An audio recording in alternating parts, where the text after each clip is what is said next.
Hi guys, it's me Ty here, and today I'm going to talk about how to rebuild a 1460 International Rotary Combine. And it's because I did it, and I doubt there's any YouTube videos about it. I'm just trying to save everybody some money. But like my grandpa, he bought his 1979 1460 International Rotary Combine brand new, and it was really new technology at that time because before it was just conventional combines. They wasted so much wheat, whereas the rotary saved so much more of your grain. And um, my grandpa, he always hired everything done. So it was kind of, and this was before the days of YouTube when I decided to do it to my combine. I decided to buy one because he'd already sold his when he retired. And um, okay, so the different parts of your rotor, what you're going to do is you're going to right back behind the cab. You're going to pull off your panel there, in which I'm sure if any of you guys have looked through your owner's manual, um, uh, when you like plug it up with a whole bunch of kochia or big green weeds or whatever, you got to go ahead and lower your concaves away from the cone. And this is what, let's see here, the bottom picture here. That's what your actual rotor looks like. And so here I made a whole bunch of little, okay, all right, here up here are the rasp bars and the how to tell if they're good. See, when they're brand new, they're pretty much straight or whatever. Each of those little lines there, they're really abrasive, so it can bite into the kernels of the wheat or whatever and just really thresh them good.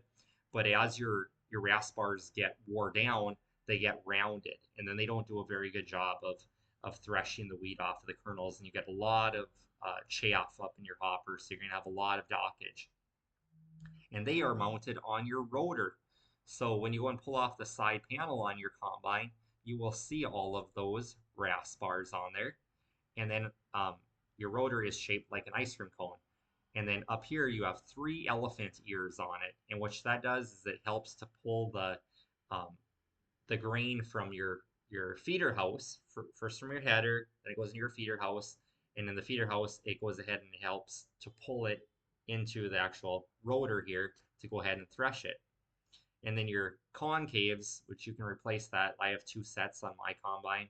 They're uh, they're permanently mounted. They're stationary, and they have the lawn wire ones and the short wire ones. Short wire ones are for your small grains like wheat, and the lawn wire ones are for sunflowers. So I went to Case IH and I bought new rasp bars. That's how I was going to do it because the elephant ears, I looked at them, and how to tell if they're wore out actually is out at the edges there where it's grabbing, it'll just slowly start wearing it down until it pretty much gets to the frog, like on your road graders or whatever, and then you just go ahead and change them out because you definitely don't want to start wear them so all the way down so that they're actually eating into your actual rotor because this is a replaceable part here.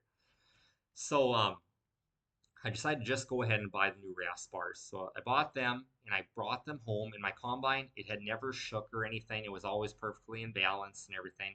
Not like I would have known um, how to balance a rotor in a combine or anything like that. Because like I said, this was before 2013. This is before the days of YouTube. Because I never discovered YouTube of actually anything practical on until 2013. I just never used it.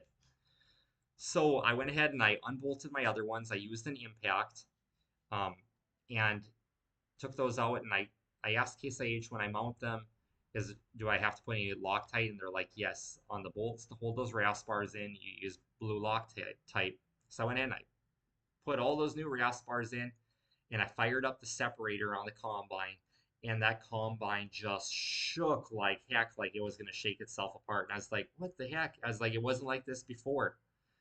So I went ahead and I called up one of my buddies. He used to be a mechanic, not for Case IH, but for one of the other egg dealers. And he's like, "Oh, didn't they weigh each of your rasp bars for you?" Because he's like, "How you balance the combine? You go and buy all those rasp bars, even though they're brand new, but from the factory, each one weighs a little bit different." He's like, "What you want to do is you want to get them all weighed and um, you have the parts guy do it. He's got a special scale that is very exact, and he puts the weight with a black marker on each of them. And he's like, the two biggest weight bars, you want to set them aside and put them directly across from each other.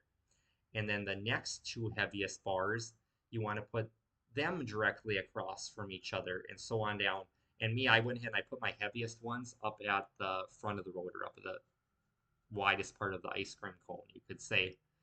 So I went ahead and I did that, and no more vibration. It was perfect. But boy, I was kind of pissed though, because when I went into Case IH and I talked to the parts guy about it, I was like, hey, I was like, you never told me, or you never weighed these for me or whatever. He's like, oh, you didn't ask or whatever.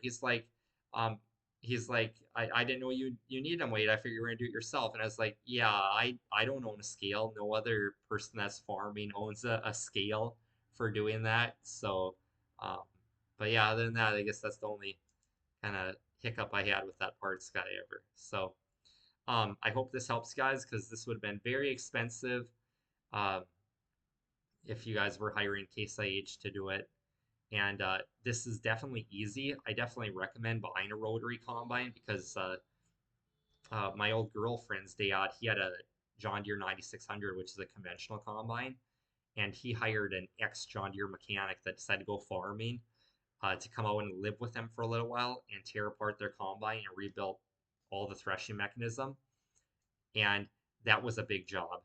It was me, my cousin, um, my girlfriend's dad, my girlfriend's brother, and the mechanic. And I think that we used like a cherry picker or whatever to go and push that into the back of the combine.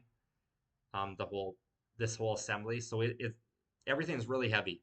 So so yeah, definitely go this way. And plus the Case IHs with them being rotary combines, they save way more wheat. You definitely won't go as fast as a John Deere, but John Deere's they don't thresh as well. The conventional combines, they'll just throw it out the back end and you're here to make money. Who cares if it takes a little bit longer?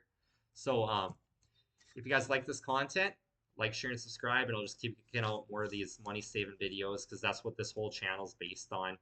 Whether it's me traveling Cambodia or whatever, it's to save you guys money so you guys can have a better life.